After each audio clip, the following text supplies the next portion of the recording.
Hi again, my name is Xiaoying Po. Thank you so much for coming back to the second video of the series of videos about how to deal with manipulation in our lives. Before I begin the second video of this series, I want to give my thanks. A lot of people thanked me for sharing my personal experiences. Here I am giving you some examples of the messages that I have received from both men and women, giving me encouragement, support, and also their thanks for sharing those videos. I just want to say thank you so much for supporting me and sending me private messages, telling me about your personal experiences. You guys are the propelling force for me to continue with this series, and welcome to a better life. In today's video, I will provide 4 more suggestions or 4 more tips on how to deal with manipulation based on the book that I mentioned in the previous video, Dark Psychology Secrets by Daniel James Hollins. The 4 points that we are going to talk about today, number 1 is to fight back strategically. Number 2 is to trust your own judgment. Number 3 is to stand out, do not shrink, do not conform. And number 4, create a real sense of purpose in our lives. I'm going to begin to talk about the first tip today, which is to fight back strategically. Here, I'm going to cite the part in the Dark Psychology Secret book and what they talked about this tip. In this chapter, the book says, hit their center of gravity. Stop letting manipulative people use their strategies against you. Instead, turn the tables.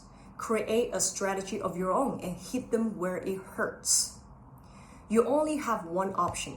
Find their center of gravity and attack it. This center might be the manipulative person's friends, followers, or subordinates. It might be a high-level skill or an advanced understanding of a particular field. It might be a particular resource that they control.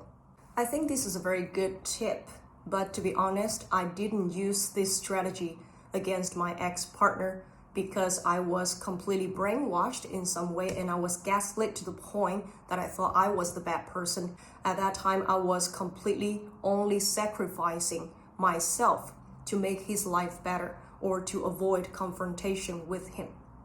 But at the end, before I left his country, I still wanted to make his life good, even after my exit.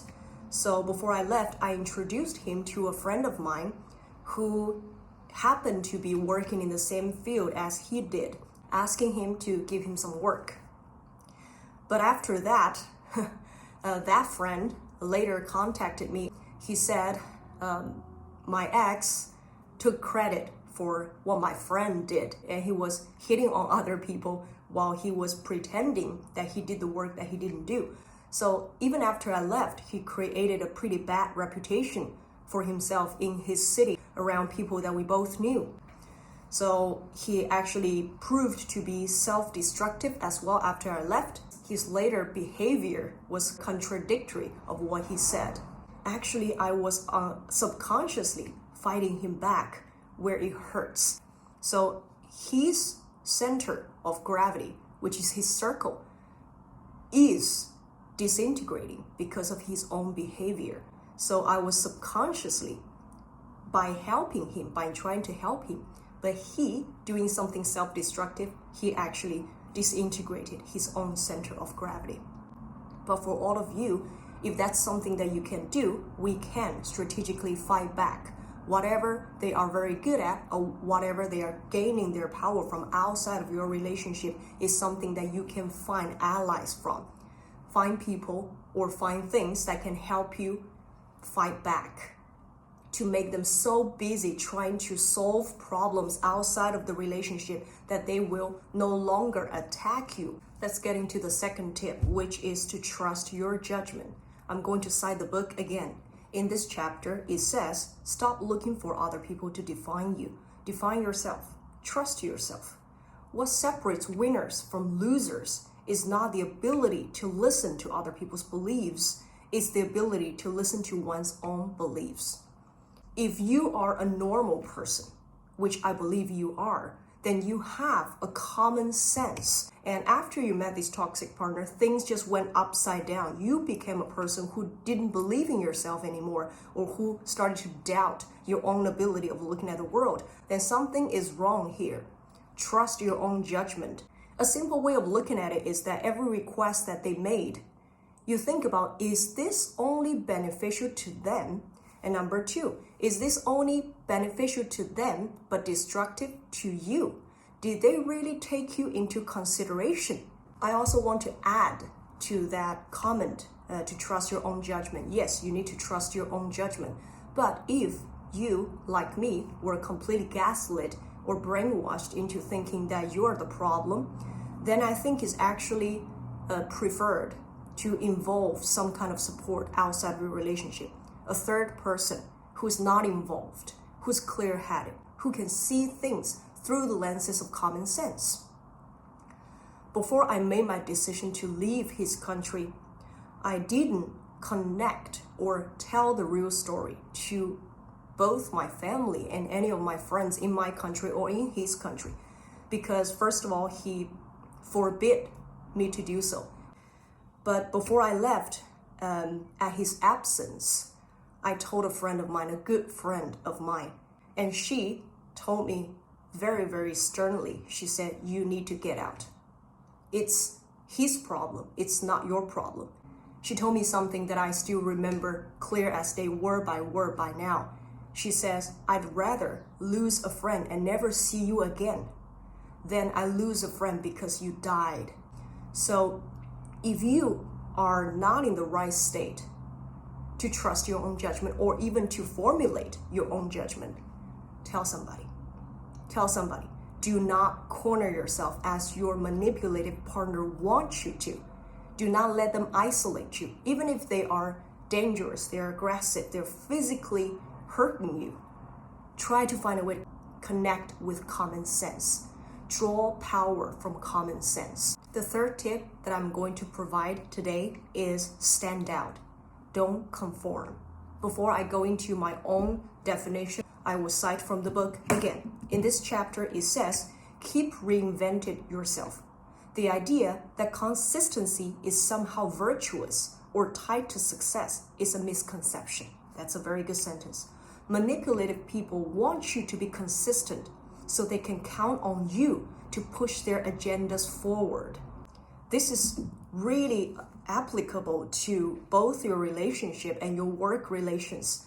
Consistency, especially when it's a negative one, especially when it's a kind of consistency that your manipulative partner or a manipulated person wants you to be in so that they can comfortably keep you where you are. This is the best you can get. This is what manipulative people want you to believe, to make you give up any hope of improvement, to create a false sense of reality, trap you in a fantasy world that is only beneficial to them.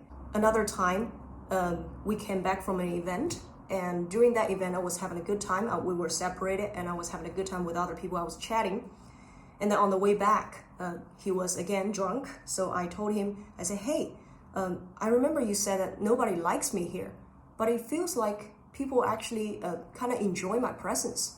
And that somehow triggered him, and he started hitting me. And he was drunk, so there was no way to reason with him.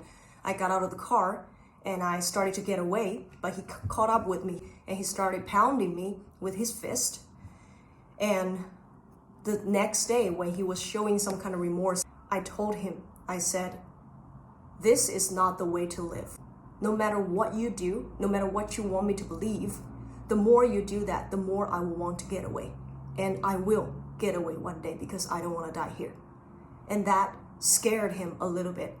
He was very kind to me in the next week because he was afraid. He saw that I had a little bit of an edge left. I still had a little bit of strength left, and I had my own opinion. He was scared. The consistency of me conforming to his standards broke for a little bit, and that destabilized him for a bit. Don't conform. Don't stay in the same low energy consistency that they want you to be. Stand out. Tell them, let them know that you are not a person to mess with. You have value. You are a person who are loved by other people. And you deserve that kind of love and at least the respect. Okay, we're coming to the final point and final tip of today's video, which is to create purpose. First, I will read what's in the book because it makes so much sense. The reason manipulators continue to thrive in this world is because so many people are living purposeless lives. When your life lacks purpose, you believe anything, you do anything, because nothing really matters. People who lack purpose are just killing time. There's no rhyme or reason behind how they're living their lives. They don't know where they're going or why they're here. So, to keep from going crazy, they work at pointless jobs and stuff their brains full of celebrity gossip, reality TV, and other forms of useless information. They stay busy to avoid the feeling of desperate emptiness growing inside of them. This busyness and emptiness empowers manipulative people. And there's a great sentence that sums up this whole idea. Destiny destroys distraction. That is so very true. When a person has no purpose or doesn't know where his or her life should go, this is something or someone that manipulative people can easily prey on. When I was completely confused and trapped in his world of false reality, there was a long time, I would say months and months, that every day when I woke up in the morning, the first thing that comes to my mind is, oh, another day to endure, another day that I want to kill myself. If you, in some sense, are having suicidal thoughts, as I did, this is a red flag. And this is also a point that you should tell yourself, you gotta get out. Instead, find another source of courage. You have value. You are worthy. If another person, especially if they're not related to you by blood, makes you think you are worthless or meaningless, they need to go. They need to leave. You need to get them out of your lives. Read, interact with people, learn new things, create more opportunities in work and also in relations, so you know that he or she is not the best you can get. There are options out there. Life is full of options, and the only thing that would change your life, or the only thing that would define where your life is going to go, is what decisions you make or which opportunities you are going to take. They are not the only option. Find yourself a purpose. Open doors, windows, opportunities, options. Give yourself all the choices, and they are just one of them. And if they don't behave any better, they are going to go down to your list until they disappear. Remember, create a purpose also if you are already outside of a toxic relationship. Do not hate them. Do not hate them. One way of looking at it is, I don't like you, and thankfully I got you out of my life, but I need to thank you for making me smarter, for making me more clear-headed, for making me know what I want in my life and what I don't want in my life. You basically made me an X 2.0. I do not hate you, I just don't want you. Thank you all so very much for listening to the second part of the video. There will be another one coming up talking about 4 more points of how to deal with manipulator and how to get your life better after exiting a manipulation. Thank you so very much. My name is Xiaoying Po, and I'll see you in my next video. And by the way, if you have any comments or any thoughts, feel free to reach out to me. This video is going to be on YouTube, on my Facebook channel, on my WeChat official accounts. So reach out to me. Send me a message. Tell me what you think. And if you don't mind, let me know how you are. I would like to help as much as I can, or at least give you company. Thanks again, and see you in my next video.